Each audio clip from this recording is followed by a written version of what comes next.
শিক্ষার্থী আছে যাদের চার্জ যথাক্রমে 1 আর 18 কুলম্ব, তাদেরকে একটা তার দ্বারা সংযুক্ত করে একটা সুইচ অন করা লাগবে আর কি, এখন ওপেন করা। তো কোয়েশ্চেন হচ্ছে যদি সুইচটা আমি অন করে দিই তখন তো কানেক্টেড হয়ে যাবে, তখন চার্জে একটা ফ্লো শুরু হবে। কতক্ষণ পর্যন্ত চার্জ ফ্লো করে আমরা জানি, পানির ক্ষেত্রে যেমন পানির উচ্চতা সমান হওয়া পর্যন্ত চার্জ ফ্লো মানে পানি ফ্লো করে, ঠিক তেমনি চার্জের ক্ষেত্রে চার্জ ফ্লো করবে যতক্ষণ না তাদের বিভব সমান হয়। ওকে, লেভেলের কোনো পার্থক্য থাকতে পারবে। তো সেটাই বলছে সুইচ অন করার পর তাদের কমন ভোল্টেজ কত, দুজনের একই বিভব থাকবে। তখন নতুন অবস্থায় চার্জ তার কত হবে, যেমন 1 কুলম্ব থেকে কিছু ওখানে যাবে বা উল্টা সাইড থেকে আসবে, তখন নতুন অবস্থায় রিডিস্ট্রিবিউটেড চার্জটা কত, হারানো শক্তি কত, এই কনসেপ্টে আমি একটু শেষের দিকে আসবো। সো গোলাকার পরিবাহকের জন্য ক্যাপাসিট্যান্স বা ধারকত্বের রাশিমালা কিন্তু আমরা জানি C = 4πε0 r, তার মানে এটা ডিপেন্ড করতেছে কিন্তু ব্যাসার্ধের উপর। খুবই কমন সেন্স, যার ব্যাসার্ধ যত বড় সেই গোলকের সাইজ তত বেশি, তার ধারণ ক্ষমতা তত বেশি, বেশি বেশি চার্জ সে ধারণ করে রাখতে পারবে। এই জন্য আমরা জানি পৃথিবীর ব্যাসার্ধ যেহেতু এত বিশাল, তাই পৃথিবী কিন্তু একটা বিশাল ধারক, তার ভোল্টেজ বাড়ানো কিন্তু প্রায় অসম্ভব একটা কাজ। তো আমাদের প্রথম ডিউটি C1 সমান কি হবে, 4πε0 r1, r1 এর ভ্যালু আমরা জানি, ওকে 5 সেন্টিমিটার অথবা 5 একক, আর একটা চার্জ 2। সিমিলারলি C2 আমরা বের করে ফেলতে পারি 4πε0 r2। এবার দেখি এটা আমাদের কি কাজে লাগে। কমন বিভব যেহেতু, তাহলে একটু খেয়াল করি C সমান কি জানি আমরা, Q/V, 1 ভোল্ট বাড়াইতে যে পরিমাণ চার্জ ঢালা লাগে তাই হচ্ছে তার ক্যাপাসিট্যান্স। তাহলে আমরা এখান থেকে লিখতে পারি V = হচ্ছে Q/C। ওকে, তো আগে তাদের চার্জ ছিল সাপোজ Q1 আর Q2, যার ভ্যালু যথাক্রমে 1 কুলম্ব আর 18 কুলম্ব। ধরি পরে তাদের চার্জ হলো Q1 প্রাইম আর Q2 প্রাইম। এটা যে কেউ বুঝবে তাদের সমষ্টির কোনো চেঞ্জ হবে না, তার মানে চার্জ আগে টোটাল যত থাকবে 18 আর 19, পরেও তাই থাকতে হবে। এটা চার্জের সংরক্ষণশীলতা নীতি। যতই চেঞ্জ হোক, আই মিন 6 এটাকে লেখা যায় 5 + 1, 3 + 3, এগুলো চেঞ্জ হবে ইন্ডিভিজুয়ালি, বাট সামেশনটা থাকবে সিমিলার। ওকে, তাহলে আমরা লিখতে পারি কমন বিভব নতুন অবস্থায় তার চার্জ হচ্ছে Q1 prime, but C1 prime হবে না কিন্তু, কারণ আমরা জানি এটা শুধুমাত্র ডিপেন্ড করে ব্যাসার্ধের উপর। যেহেতু গোলকগুলোর ব্যাসার্ধের কোনো চেঞ্জ হচ্ছে না, আলটিমেটলি ক্যাপাসিট্যান্স কিন্তু আগের মতোই থাকবে। একইভাবে এটা আবার লেখা যায় Q2 prime divided by C2। অনুপাতের ফর্মুলা অনুসারে আমরা কি লিখতে পারি, উপরে দুইটার যোগ ডিভাইডেড বাই নিচের দুইটার যোগ। তাহলে Q1 prime plus Q2 prime divided by C1 plus C2। আমরা অলরেডি জানি Q1 prime plus Q2 prime এটা আসলে কার সমান, Q1 প্লাস Q2। ওকে, তাহলে Q1 plus Q2 divided by C1 plus C2। এখন দেখো আমরা সব কিছু জানি, Q1 জানি 1 কুলম্ব 18 কুলম্ব, C1 C2 আমরা আগে নির্ণয় করে রাখছি যেহেতু তাদের ব্যাসার্ধ জানি। তাহলে এখান থেকে আমরা কিন্তু আসলে তাদের কমন বিভবটা নির্ণয় করতে পারবো। সো এটা কিন্তু আমাদের হয়ে গেল। এবার দেখো নতুন অবস্থায় কার চার্জ কত, দ্যাট ইজ Q1 প্রাইমের মান কত, Q2 প্রাইমের মান কত, সেটাও ইজিলি বের করা যায় এই লাইন থেকে। খেয়াল করুন, এখান থেকে আমরা লিখতে পারি Q1 prime divided by Q2 prime equal to হচ্ছে C1 ডিভাইডেড বাই C2। এটা রিলেশন ডান পক্ষ আমরা জানি। আবার এই দিক থেকে আমরা জানি Q1 prime plus Q2 prime সমান Q1 প্লাস Q2, এইটুকের মান আমরা জানি। সো আমাদের আননোন হচ্ছে Q1 আর Q2 প্রাইম, এটার জন্য দুইটা সমীকরণ আমরা জানলাম।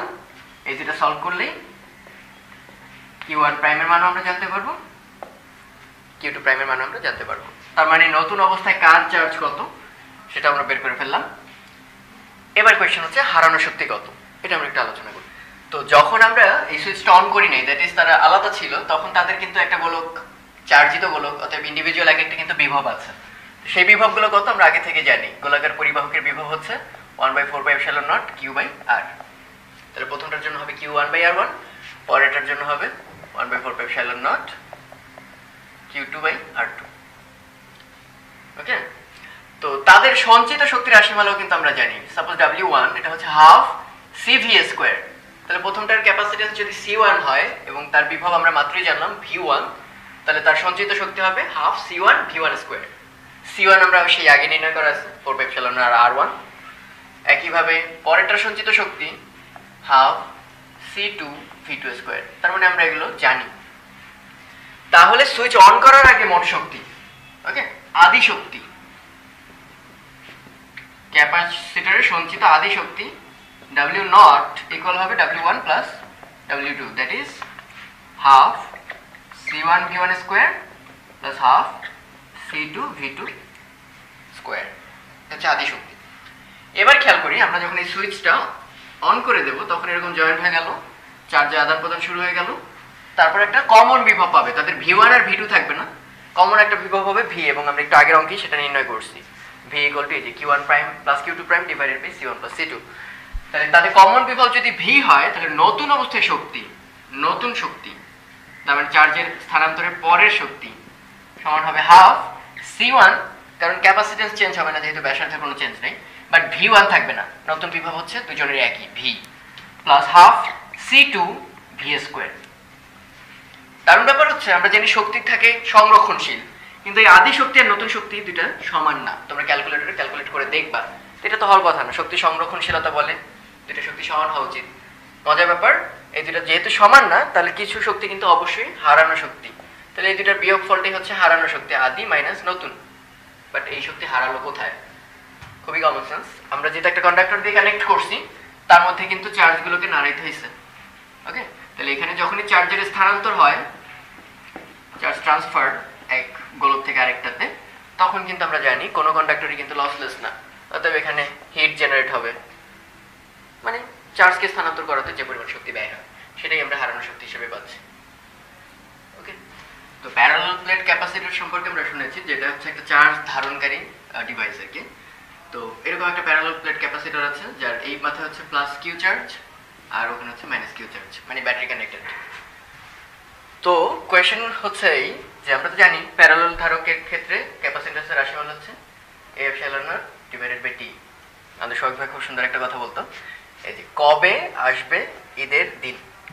হ্যাঁ, তো তোমরা ওইভাবে মনে রাখতে পারো, এটা আমরা সবসময় মনে রাখতাম যে কবে আসবে ঈদের দিন, এবং আজও খুঁজতেছি যে আমরা ঈদের দিন কবে আসবে আসলে। তো এবার একটু দেখো, এটা কিন্তু শুধু যেহেতু এপসাইলন নট ইউজ করছি তাহলে বুঝতে হবে শূন্যস্থানের জন্য। যদি এপসাইলন নটের বদলে এটা লিখি, ER অনেক বইয়ে লেখা থাকে, এটা হচ্ছে রিলেটিভ পারমিটিভিটি বা আপেক্ষিক প্রবেশ্যতা। এটা কখন ইউজ করি? সাপোজ পানির আপেক্ষিক প্রবেশ্যতা হচ্ছে তোমার শূন্যস্থানের চেয়ে 80 গুণ, তো তখন এই 80 দিয়ে গুণ করতে হবে, অন্যান্য ক্ষেত্রে এক এক রকম সংখ্যা দিয়ে গুণ করতে হবে। তো আপাতত আমরা এটা ড্রপ করলাম, ধরলাম আমরা শূন্যস্থানে আছি। তো কোয়েশ্চেন করছে যেহেতু এটা প্লাস চার্জে চার্জিত আর এটা মাইনাস চার্জে চার্জিত, খুবই স্বাভাবিক যে কুলম্বের কারণে এখানে একটা আকর্ষণ বল সৃষ্টি হবে, পরস্পরকে কাছে টানতে থাকবে। সেই আকর্ষণ বলটার মান দেখাতে হবে epsilon not a E square, যেখানে ই হচ্ছে তাদের মধ্যবর্তী তড়িৎ ক্ষেত্র প্লাস থেকে মাইনাসের দিকে। Okay, quite easy. F equal to আমরা কি জানি? প্রাবল্য into charge, F equal to E Q. Okay, তো তোমরা যারা প্যারালাল প্লেট ক্যাপাসিটরের রাশিমালাটা প্রমাণ দেখছিলাম তাহলে অলরেডি জানো ই এপসাইলন নট সমান সিগমা। সিগমা হচ্ছে চার্জ ডেনসিটি বা পৃষ্ঠতলের তলমাত্রিক ঘনত্ব চার্জের। ওকে, এটা আসলে আসে গাউসের সূত্র থেকে, তো গাউসের সূত্র আমরা একটু পরে ডেরিভেশন শিখবো কিছু, আপাতত বিশ্বাস করে নাও। Sigma equal to E epsilon naught, তাহলে ই এর জায়গায় আমরা লিখতে পারি sigma divided by epsilon naught শূন্যস্থানের জন্য, আদারওয়াইজ কিন্তু আমাদের এই এপসাইলন আর দিয়ে গুণ করতে হতো। তো সিগমা সমান আমরা কি জানি আবার? সিগমা হচ্ছে পৃষ্ঠতলের ঘনত্ব, যেহেতু এটা তলেই থাকে তাই তল দিয়ে ভাগ করলে তলের ঘনত্ব পাবো, আয়তন দিয়ে না, কিন্তু পৃষ্ঠতলের ক্ষেত্রফল দিয়ে আমরা ভাগ করছি। সো সিগমার জায়গায় আমরা লিখতে পারি কিউ বাই এ। ওকে, বাকি সবকিছু সেম থাকলো, তাহলে কিউ টাইমস কিউ হবে কত? Q square divided by A epsilon naught. আবার আমরা ক্যাপাসিটেন্সের যে বেসিক ফর্মুলা সি সমান কি জানি? কিউ বাই ভি, এক ভোল্টেজ বাড়াতে যে পরিমাণ চার্জ ঢালতে হয়, তাহলে কিউ সমান আমরা কি জানি? সি ইন্টু ভি, তাহলে আমরা লিখতে পারি কিউ সমান C V whole square divided by A epsilon naught. Okay, তাহলে সি কে লেখা যায় C square V square divided by A epsilon naught. Again C সমান আমরা কি জানি? A epsilon naught divided by D, তাহলে ওটা আমরা ইনসার্ট করি, A epsilon naught divided by D whole square times V square divided by A epsilon naught. Okay, তাহলে একটু সিম্পলিফাই করলে কি দাঁড়ায় দেখো, F equal two A square epsilon not square V square D square, নিচে আবার এ epsilon naught, তাহলে কাটাকাটি করলে দাঁড়াবে এ এপসাইলন একটা কাটলে এপসাইলন নট আর ভি বাই ডি। তোমাদের যাদের মনে আছে যেহেতু ক্যাপাসিটর প্লেট যেটা খুব কাছাকাছি অবস্থান করে তাই এই ফর্মুলা কিন্তু অ্যাপ্লিকেবল, ভি সমান ইডি। এটা যাদের কষ্ট হয় বুঝতে তারা মনে রাখবে বিভব হচ্ছে এক ধরনের কাজ আর প্রাবল্য হচ্ছে এক ধরনের বল, তাহলে কাজ সমান বল গুণ সরণ। ওকে, এটা হচ্ছে সমপ্রাবল্যের ক্ষেত্রে ফর্মুলাটা খাটে। তাহলে ভি সমান যেহেতু ইডি, অতএব আমরা ই সমান লিখতে পারি ভি ডিভাইডেড বাই ডি। তাহলে ভি স্কোয়ার বাই ডি স্কোয়ারকে সরাসরি লেখা যায় ই স্কোয়ার। সো আমাদের প্রমাণ আসলে complete, A epsilon not a square. তো এটা একটা প্যারালাল প্লেট ক্যাপাসিটর, উপরেরটার পৃষ্ঠতলের ক্ষেত্রফল হচ্ছে এ, নিচেটারও তাই, চার্জ হচ্ছে তাদের যে কোনো তলে হচ্ছে কিউ।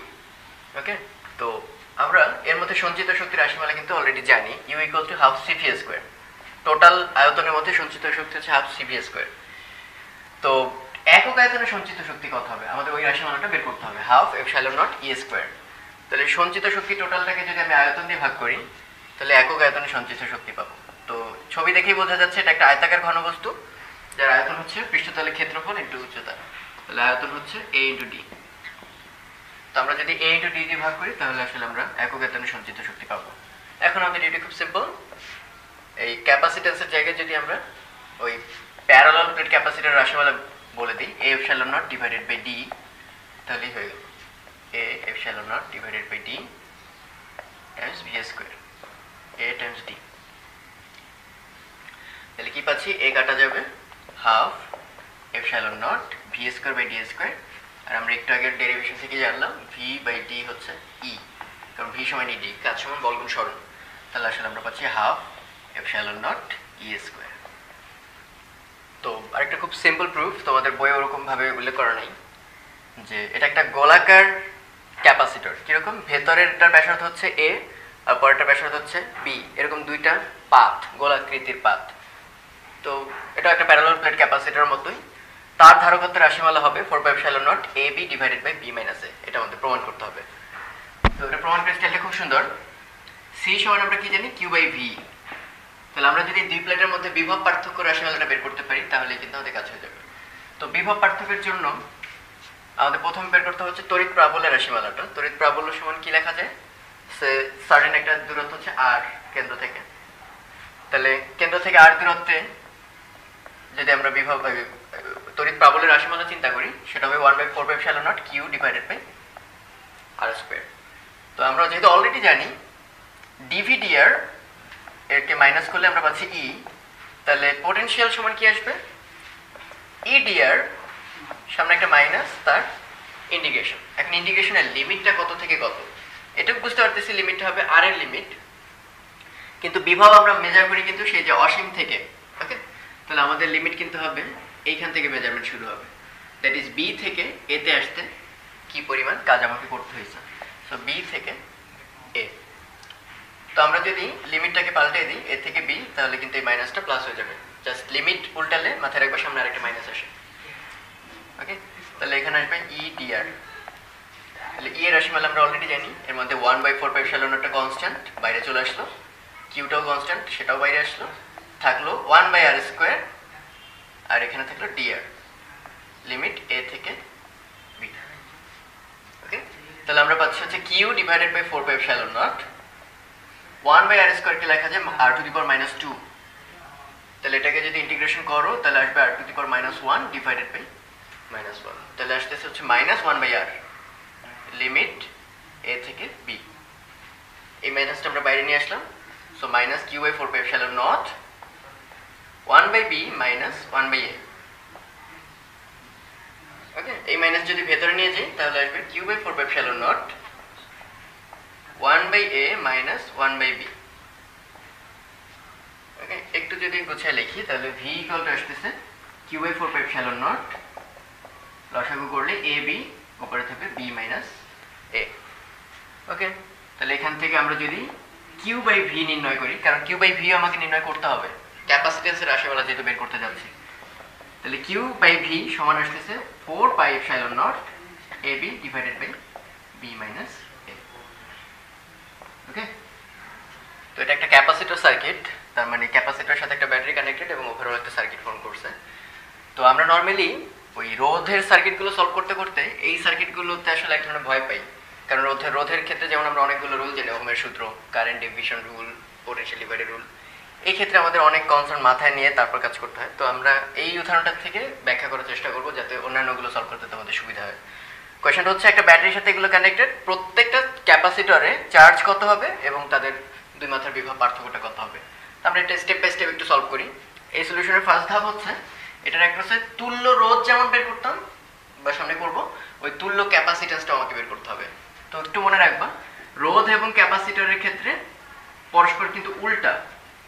উল্টা বলতে কোন সেন্সে উল্টা? রোধের ক্ষেত্রে সিরিজে থাকলে যোগ হয়, আর প্যারালাল থাকলে দেখছিলে তোমরা 1/R1 1/R2 সেটা করতে হয়। অন দি আদার হ্যান্ড ক্যাপাসিটরের ক্ষেত্রে প্যারালাল থাকলে যোগ হয়, সিরিজে থাকলে বরং উল্টাইতে হয়। সো আমরা যখন রোধের কথা চিন্তা করব, ক্যাপাসিটরে তার উল্টা চিন্তাটা করব, তাহলে কিন্তু একই রকম ভাবে ভাবতে পারবো। কিভাবে আগানো যায় দেখো একটু।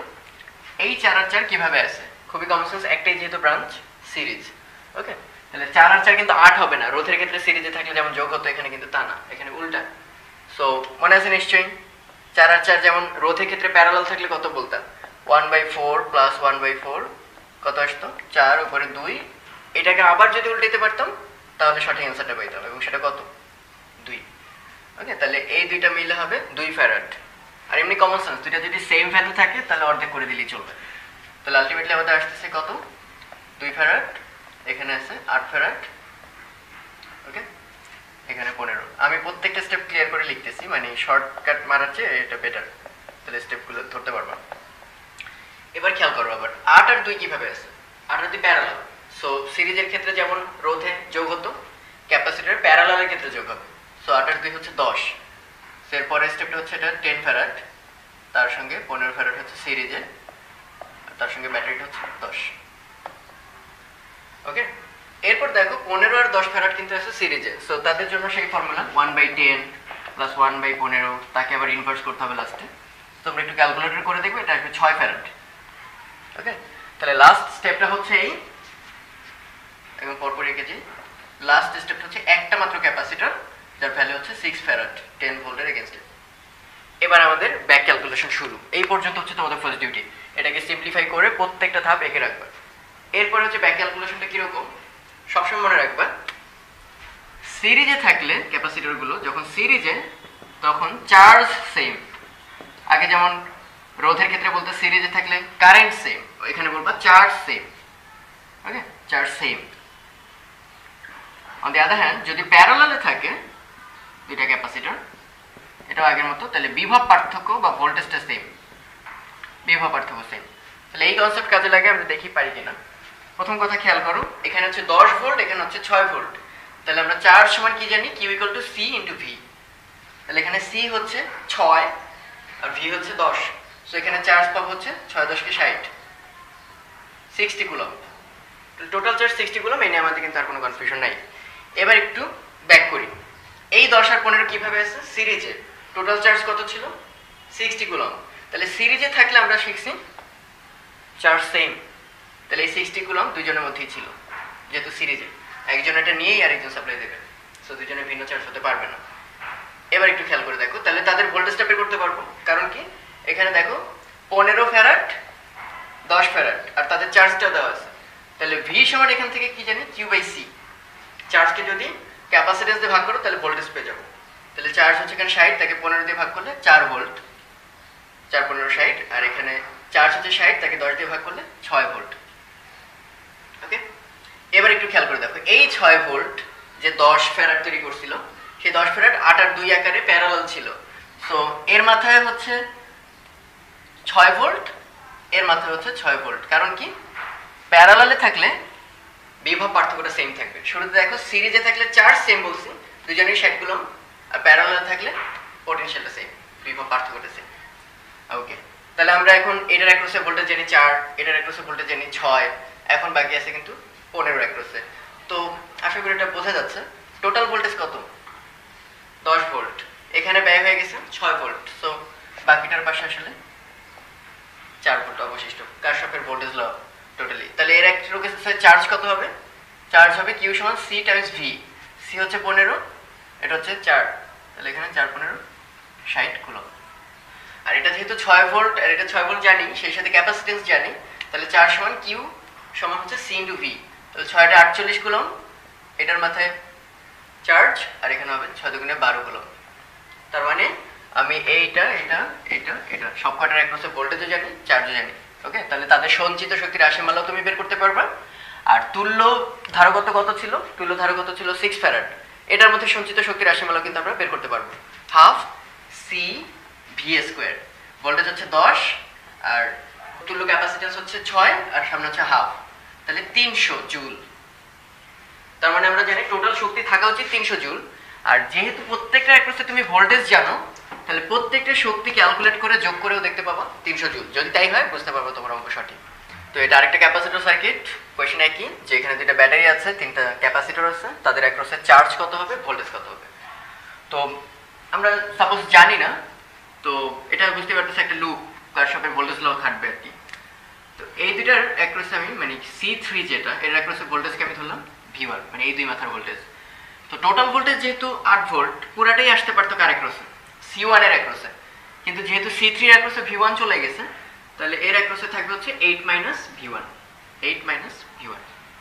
সিমিলারলি এই পুরাটাই আসতে পারতো C2 এর অ্যাক্রসে, কিন্তু V1 চলে গেছে C3 এর অ্যাক্রসে, তাহলে C2 এর এখানে আসবে 8 V1 একইভাবে। তাহলে একটু খেয়াল করে দেখো, Q1 এর অ্যাক্রসে চার্জ আমরা ধরলাম, সরি C1 এর অ্যাক্রসে চার্জকে আমরা ধরলাম Q1। তাহলে Q সমান আমরা অলরেডি জানি CV, আগের অঙ্ক থেকে বুঝতে পারছো আশা করি। তাহলে ক্যাপাসিট্যান্স হচ্ছে C1 আর তার অ্যাক্রসে ভোল্টেজ হচ্ছে 8 V1। তাহলে আমরা এটা লিখতে পারি।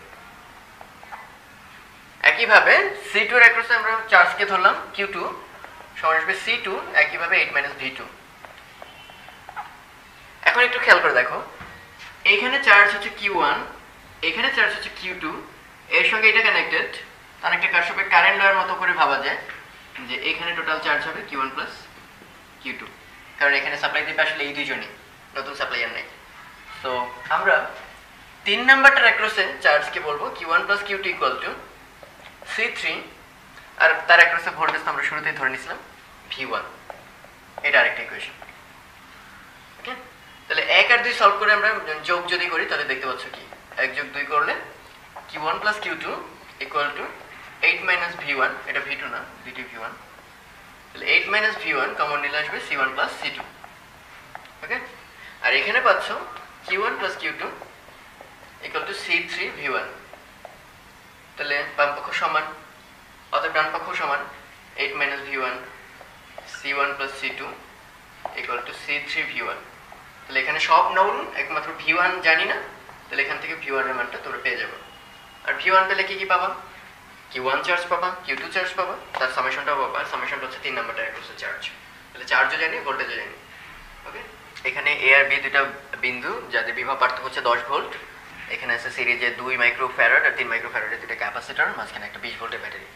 তো কোয়েশ্চেন কোর্স হচ্ছে এর অ্যাক্রসে ভোল্টেজ কত, এর অ্যাক্রসে ভোল্টেজ কত, চার্জও নির্ণয় করা যাবে। তো শুরু করি। এখানে 10 ভোল্টকে আমরা মনে মনে একটা ব্যাটারির মতো করে ভাবি, যাতে কারশফের ভোল্টেজ ল এগুলো যোগ করতে সুবিধা হয়। তাহলে এটা 10 ভোল্ট, প্লাস মাইনাস দিয়ে গেলাম, প্লাস মাইনাস দিয়ে গেলাম, এগুলোর অ্যাক্রসে প্লাস মাইনাস প্লাস মাইনাস।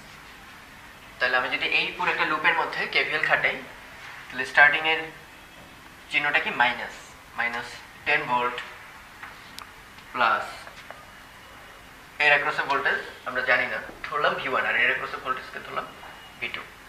তাহলে আমরা বলতে পারি plus V1 minus 20 plus V2, শেষ হয়ে গেল, লুপ কমপ্লিট, ইকুয়াল টু 0। মানে পুরো লুপে টোটাল ভোল্টেজ হচ্ছে 0।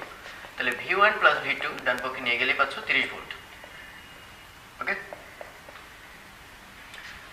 এখন একটু খেয়াল করে দেখো, এই 2 মাইক্রোফ্যারাড আর 3 মাইক্রোফ্যারাড এটা কিন্তু আসলে একটা লুপের মধ্যেই আছে, মানে একটাই ব্রাঞ্চ। সো আলটিমেটলি এটা সিরিজে। তাহলে তাদের তুল্য ক্যাপাসিট্যান্সটা কত হবে, 3 দুগুণে 6 ডিভাইডেড বাই 3 আর 2 5, এই হচ্ছে তাদের তুল্য ক্যাপাসিট্যান্স। ওকে, তাহলে আমরা এভাবে ভাবতে পারি, তাদের টোটাল ভোল্টেজ হচ্ছে 30 ভোল্ট আর ক্যাপাসিট্যান্স হচ্ছে 6/5। তাহলে আমরা লিখতে পারি না Q equal to CV। Okay, total capacitance 6/5 আর ভোল্টেজ হচ্ছে 30, তাহলে 5 6 30, দ্যাট ইজ 36 মাইক্রোকুলম্ব। ওই মাইক্রোটা আমরা লিখি নেই, এখানেও মাইক্রোটা আছে, মাইক্রোফ্যারাড একটু মাইক্রোকুলম্ব। এখন খেয়াল করে দেখো, সেই চার্জ আমরা টোটাল চার্জটা জানি, এবং সিরিজে থাকলে সেই কথাটা মনে করে দেখো, যখন দুইটা ক্যাপাসিটর সিরিজে থাকে তাদের চার্জ কিন্তু সমান। তাহলে এখানেও চার্জ হচ্ছে Q, এখানেও চার্জ হচ্ছে Q। তাহলে সেই চার্জটা জানো, ক্যাপাসিট্যান্স জানো, তাহলে বিভবটা quite easy. V equal to কি আসবে এখান থেকে, Q সমান CV, অর্থাৎ V সমান Q/C। তাহলে V1 আসবে Q/C1 আর V2 আসবে Q/C2। তাহলে প্রথমটার জন্য V1 পাচ্ছি আমরা, Q হচ্ছে 36 আর ক্যাপাসিট্যান্স হচ্ছে 2, তাহলে আসলে 18 ভোল্ট। আর ভি2 তো তাহলে 30 থেকে 18 বাদ দিলে যা থাকবে তাই, এমনিতেও বোঝা যাচ্ছে। এখানে আবার দেখো টোটাল হচ্ছে 36 আর তার ক্যাপাসিট্যান্স হচ্ছে 3, তাহলে 3 বার 36, 12 ভোল্ট, 12 আর 18 মিলে আবার 30। ওকে, এভাবে সিম্পলি আমরা সার্কিটগুলো সলভ করতে পারি ক্যাপাসিটর রিলেটেড। তো এটা একটা ক্যাপাসিটর, নর্মাল যে প্যারালাল প্লেট ক্যাপাসিটর ওটাও দেখতে তাই, মাঝখানে এতক্ষণ বায়ু শূন্যস্থান বা বায়ু পূর্ণস্থান ছিল, সেখানে এবার একটা পরিবাহী আছে। হ্যাঁ, ওকে। তো পরিবাহী মনে করি ক্যাপাসিটর যেটার গ্যাপ হচ্ছে ডি আর ওই পরিবাহীটার পুরুত্ব হচ্ছে টি। তো এবার আমাদের ডিটারমিন করতে হবে টোটাল ক্যাপাসিট্যান্স কি আগের মতোই থাকবে নাকি একটু চেঞ্জ হবে। তো বাইরে যে প্লাস থেকে মাইনাসের থেকে একটা তড়িৎ ক্ষেত্র ব্যাটারির কারণে ছিল সেটা সাপোজ হচ্ছে ই নট। আর আমরা জানি অলরেডি যে পরিবাহীর সারফেসে চার্জ থাকে, ভেতরে কোনো চার্জ থাকে না। সো আলটিমেটলি পরিবাহীর ভেতরে কিন্তু কোনো রকম তড়িৎ ক্ষেত্র সৃষ্টি হবে না।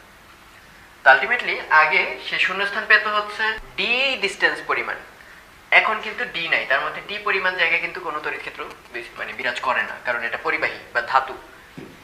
তাহলে আমাদের এখন তড়িৎ ক্ষেত্র তৈরি হবে শুধুমাত্র ডি মাইনাস টি এই গ্যাপটুকুর কারণে। তো এবার আমরা একটু শুরু করি। যখন কিছু ছিল না তখনকার ক্যাপাসিট্যান্সকে ধরলাম সি নট। তাহলে সি নট সমান আমরা কি জানি, সেই যে কবে আসবে ঈদের দিন শূন্যস্থানের জন্য আমরা লিখে দিলাম C naught equal to epsilon naught divided by D. আচ্ছা, এই অবস্থায় তড়িৎ ক্ষেত্রের মানটা কত ছিল, ই নট, সেই যে তোমাদের মনে আছে নিশ্চয়ই sigma divided by epsilon naught. Okay, Tapan স্যারের ডেরিভেশনের ক্ষেত্রে তোমরা বুঝতে পারবে। সিগমা সমান আমরা কি জানি, কিউ ডিভাইডেড বাই এ, কারণ এটা পৃষ্ঠতলের ঘনত্ব, তাই এই চার্জকে আমরা সারফেস এরিয়া দিয়ে ভাগ করলাম। ওকে, তো এবার চিন্তা করে এগুলো সব আগে ছিল। এরপর যখন আমি এই পরিবাহী কন্ডাক্টরটা ইনসার্ট করলাম তখন কিন্তু বিভব আর ভি নট নাই। আগে মনে করি বিভব ছিল ভি নট, আর ভি নট সমান তো জানি ই নট টাইমস ডি। আগে পুরো শূন্যস্থান ছিল ডি পরিমাণ এবং পুরো তড়িৎ ক্ষেত্র বিদ্যমান ছিল ডি পরিমাণ গ্যাপে। বাট এখন কিন্তু ই নট আছে ঠিকই শূন্যস্থানে, কিন্তু শূন্যস্থানের জায়গাটা একটু কমে গেছে, এখন রয়ে গেছে হচ্ছে ডি মাইনাস টি পরিমাণ। ওকে, তাহলে ই নট সমান আমরা কি লিখতে পারি, Q divided by A epsilon naught D minus T. Okay, তাহলে আমরা এখান থেকে আরেকটু ফার্দার অ্যাপ্রোচ করে বুঝতে পারতেছি।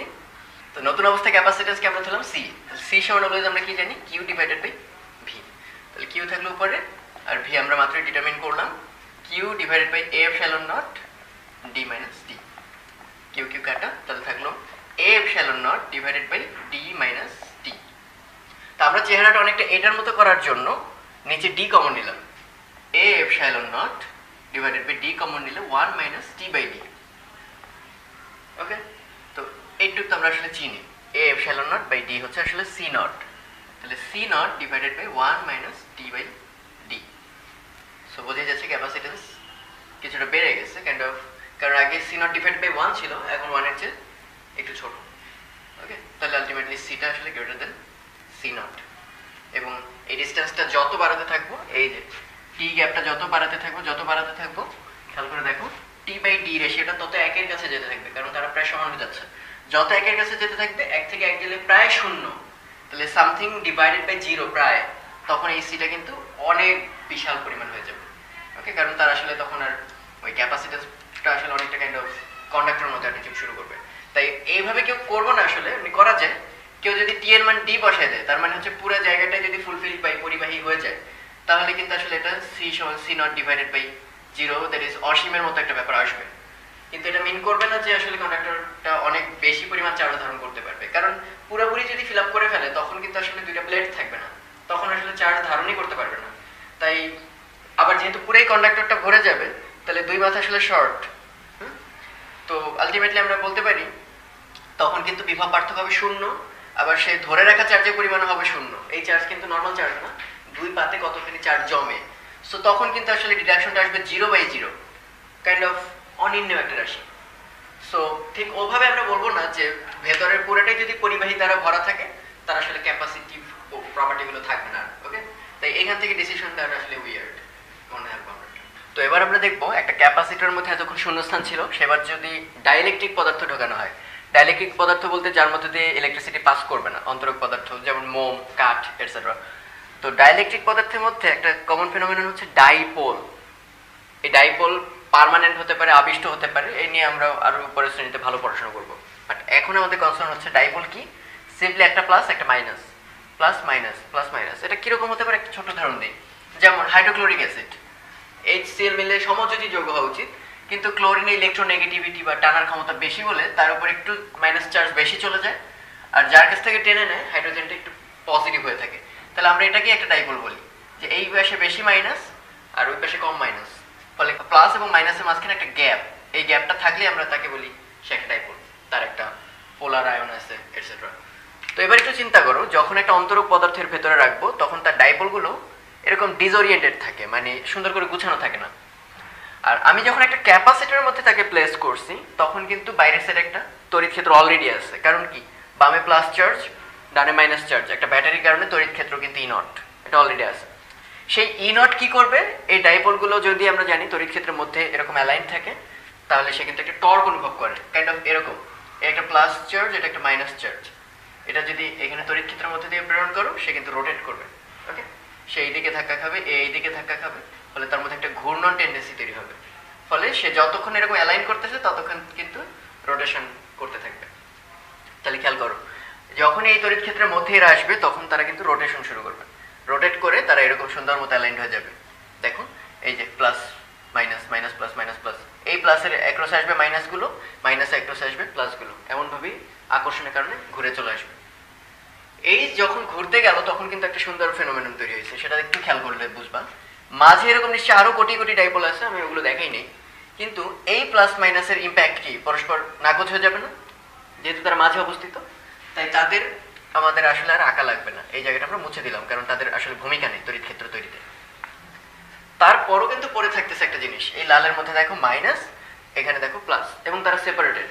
তাহলে আমরা জানি বামে মাইনাস ডানে এরকম প্লাস থাকলে সেখানে আরেকটা তড়িৎ ক্ষেত্র তৈরি হয়, ক্যাপাসিটরের ক্ষেত্রে যেমন, সেই তড়িৎ ক্ষেত্রের নাম দিলাম আমরা ই। তাহলে চেহারাটা অনেকটা এরকম, একটা ক্যাপাসিটর, তার মাঝখানে একটা স্ল্যাব আমরা বসাই দিলাম। আগের বার এটা ছিল একটা ধাতুর তৈরি কন্ডাক্টর, কিন্তু এবার কিন্তু এটা একটা ডাইইলেকট্রিক পদার্থ, যেমন মোম কিংবা কাঠ এটসেট্রা। এবার কিন্তু আর তার মাঝখানে তড়িৎ ক্ষেত্র শূন্য না, যেটা আগে কন্ডাক্টরের ক্ষেত্রে ছিল, এবার কিন্তু তার একটা তড়িৎ ক্ষেত্র হয়ে যাবে। এবং সেটা কেমন হবে আমরা একটু গেস করতে পারি। সি সমান আমরা জানি কি কিউ বাই ভি। তো ক্যাপাসিটরে যদি ব্যাটারিটা লাগানো থাকে তাহলে একটু খেয়াল করে দেখো, কিউ সমান হচ্ছে সিভি। ব্যাটারি চার্জকে কখনো কমতে দেবে না, দুই পাশ থেকে সাপ্লাই দিয়ে চার্জটা কনস্ট্যান্ট রাখবে। আমরা জানি ডাইইলেকট্রিক পদার্থ দিলেই ক্যাপাসিট্যান্সটা কে গুণ বেড়ে যায়, কে হচ্ছে সেই ডাইইলেকট্রিক ধ্রুবক, যেমন পানির ক্ষেত্রে এটা 80 এপসাইলন নট, তার সঙ্গে গুণ করি যে কে, সেই জিনিস ইলেকট্রিক্যাল পারমিটিভিটি যেটা তোমরা জানো। তো দেখো এইটা যদি কে গুণ বেড়ে যায় তাহলে অবশ্যই পোটেনশিয়ালটা কে গুণ কমে যাবে। আবার ভি সমান আমরা কি জানি, ইডি, ডিস্টেন্সটা আর কখনোই চেঞ্জ হয় না। তাহলে ভোল্টেজ যদি কে গুণ কমে যায় তাহলে ইও কমে যাবে, কত গুণ, কে গুণ কমে যাবে। তার মানে আমরা একটা বুঝতে পারতেছি যে নতুন একটা ইলেকট্রিক ফিল্ড তৈরি হবে, সেটা আগের তুলনায় কে ভাগের 1 ভাগ। ওকে, তো এটা ই হবে ই নট বাই কে, এই জিনিসটা ডিরাইভ করা যায়। আপাতত এটা ধরে নাও যে একটা নতুন ইলেকট্রিক ফিল্ড তৈরি হবে, সেটা আগের চেয়ে কম, কত গুণ কম, কে পরিমাণ কম। পানির ক্ষেত্রে কে এর মান 80, তার মানে 80 ভাগের 1 ভাগ একটা তড়িৎ ক্ষেত্র ভেতর থেকে উৎপন্ন হয়েছে। সো এতক্ষণ পর্যন্ত আমরা এটার বিভব বলতে শুধুমাত্র ই নটের কারণে বিভব বুঝতাম, কিন্তু এখন কিন্তু সেই সাথে বিভব হবে ই নট বাই কে, নতুন যে তড়িৎ ক্ষেত্রটা এটার কারণে। তা আমরা এখন ওইটার রাশিমালাটা একটু ডিরাইভ করে দেখাবো।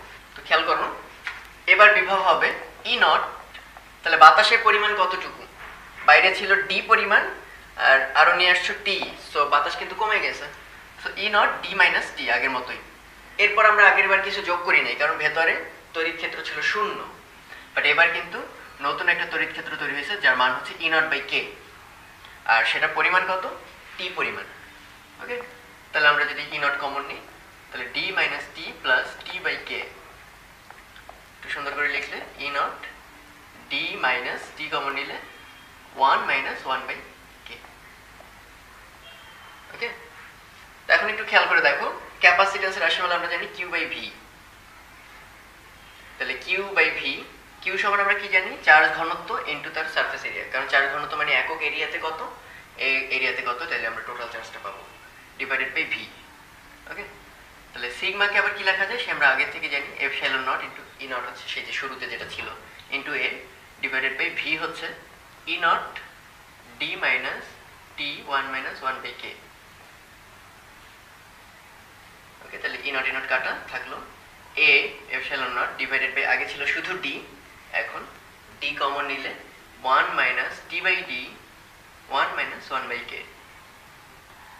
এই A epsilon naught divided by D কে আমরা কিন্তু চিনি, সেটা একদম শুরুতে যে সি নট ছিল যখন কোনো রকম ডাইলেকট্রিক পদার্থ আমরা ইনসার্ট করিনি, তাহলে সি সমান C naught divided by 1 minus T by D 1 minus 1 by T. একদম আগেরটার মতোই কিন্তু ফর্মুলা চলে আসছে, প্রায় একটা বাড়তি টার্ম আসছে যে ডাইলেকট্রিক কনস্ট্যান্ট কে। ওকে, তো এটা দেখে একটু আগেটা গেস করা যায় কিরকম। আমরা তো এটা জানি যে পানির 80 গুণ, তার তুলনায় আরো ভালো মিডিয়া আছে, কিন্তু সবচেয়ে ভালো পেনিট্রেট করতে দেবে কে? সে হচ্ছে ধাতু। তাহলে কাইন্ড অফ আমি যদি এখানে কন্ডাক্টর বসাইতাম, এই জন্য একটা অসীম পারমিটিভিটি ওয়ালা একটা পদার্থ, তাহলে এখানে কাইন্ড অফ অসীম পারমিটিভিটি বসালে 1 বাই অসীম হচ্ছে 0, তাহলে এই টার্মটা হয়ে যাবে 1, তাহলে 1 মাইনাস টি বাই ডি থাকবে। এবং একটু আগে ফর্মুলাও কিন্তু তাই ছিল, C naught divided by 1 minus T by D. Okay, তো এই হচ্ছে বিষয় যে যদি কখনো জানতে চায় একটা ক্যাপাসিটরের মধ্যে ডাইলেকট্রিক পদার্থ রাখলে কি ঘটনা ঘটবে, ভেতর থেকে একটা তড়িৎ ক্ষেত্র উৎপন্ন হবে যেটা আগের তড়িৎ ক্ষেত্রে উল্টা দিকে, ফলে তড়িৎ ক্ষেত্র কমে যাবে। কতখানি কমবে? কে পরিমাণ কমে যাবে, বিভবের পরিমাণ কমে যাবে। তবে মনে রাখবা, যদি বাইরে ব্যাটারি যুক্ত থাকে তাহলে কিন্তু ক্যাপাসিটরের দুই প্লেটের বিভব কখনোই চেঞ্জ হবে না। ওকে, কারণ ব্যাটারির কাজই হচ্ছে তার দুই মাথায় অলওয়েজ একই বিভব পার্থক্য ধরে রাখা। তাই অবশ্যই কোয়েশ্চেন করে এটাকে এনশিওর করবা ক্যাপাসিটরের দুই মাথায় কি ব্যাটারি লাগানো আছে নাকি শুধু চার্জিত ব্যাটারি নাই, এই জিনিসটা অবশ্যই শিওর করতে হবে। এই কম্বিনেশনগুলো প্রায় দেওয়া থাকে যে দুই পাশে হচ্ছে ব্যাটারি কানেক্টেড, মাঝে একটা ডাইলেকট্রিক পদার্থের বদলে এরকম পরপর দুইটা ডাইলেকট্রিক পদার্থ থাকে। দুইটা কেমনে বুঝলাম? এর পারমিটিভিটি এপসাইলন 1, এটা পারমিটিভিটি হচ্ছে এপসাইলন 2। আর আবার অনেক সময় দেওয়া থাকে এমন, উপরে নিচে হচ্ছে ব্যাটারি কানেক্টেড, এরকম পাশাপাশি এপসাইলন 1 এবং 2 এর দুইটা ডিফারেন্ট মাধ্যম, কোন ক্ষেত্রে ক্যাপাসিট্যান্স কেমন হবে। তো এটা দেখেই বোঝা যাচ্ছে এটা পাশাপাশি অবস্থিত, সো আসলে এটা series capacitor. On the other hand এর দুই প্লেটে কিন্তু বিভব পার্থক্য সেম, সো এর আসলে প্যারালাল প্লেট ক্যাপাসিটর। ওকে, কারণ এই দুই মাথায় বিভব পার্থক্য সেম, তাই এই দুই প্লেটের বিভবের পার্থক্যের কোনো চেঞ্জ নেই, এর মাথায়ও যা বিভব পার্থক্য এর মাথায়ও তাই একই বিভব পার্থক্য। সো এটা প্যারালাল প্লেট ক্যাপাসিটর, এটা হচ্ছে সিরিজ ক্যাপাসিটর। তো এই ক্ষেত্রে হবে 1/c equal to 1/c1 plus 1/c2, আর এই ক্ষেত্রে হবে c হবে c1 প্লাস c2। তো আমাদের এখন ডিউটি হচ্ছে c1 আর c2 বের করা, তাহলে আমরা পেরে যাব c1 ইকুয়াল টু আমরা জানি a এপসাইলন নট সাথে k দিয়ে গুণ করলে এপসাইলন 1 পাবো, ডিভাইডেড বাই ডিসটেন্স হচ্ছে d1। c2 হবে a, দুইটার ক্ষেত্রে কিন্তু দেখো এখানে সারফেস এরিয়া কিন্তু সেম, তাহলে এখানে a1 a2 হবে না, কিন্তু d1 d2 হবে, কারণ এই যে পুরুত্ব কম বেশি হতে পারে। আর এই ক্ষেত্রে ডিসটেন্সের কোনো চেঞ্জ হবে না, কিন্তু সারফেস এরিয়া কিন্তু দুইটার আলাদা হতে পারে, একটা লম্বা হতে পারে আর একটা এখানে ছোট হতে পারে। সো এই ক্ষেত্রে c1 হচ্ছে a1 epsilon 1 divided by d, c2 হচ্ছে a2 epsilon 2 divided by d। তাহলে এখানে d এর চেঞ্জ নেই, এখানে a এর চেঞ্জ নেই, একটা সিরিজ আর একটা